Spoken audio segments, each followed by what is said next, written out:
to suotin pag nasa paligid mo yung partner mo kasi alam mo na, naku, baka mabeng-bang ka dito sa gantong. Bago na naman tayong sleeper or pambahay na nabili dito sa TikTok. Ayan, ang ganda.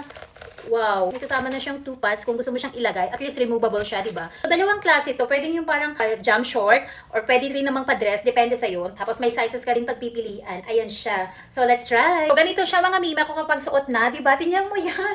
Napaka-sexy. Grabe. Wag na wag mo to suotin pag nasa paligid mo yung partner mo kasi alam mo na. Kapag ganito yung mga pambahay mo, well, di ba?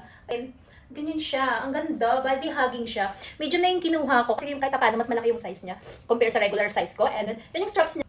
Na-adjust yung straps niya. Ayan. Floral yung design nito, mga sisi ko. Tignan mo kung gaano kaganda yan. Kung ito ipapang tulog mo or ipapang bahay mo, di ba? Nako! Sobrang affordable lang to, 200 plus. Tapos tingnan mo yung fabric niyan. Cotton siya, na knitted. Yan. Di ba? Napakaganda.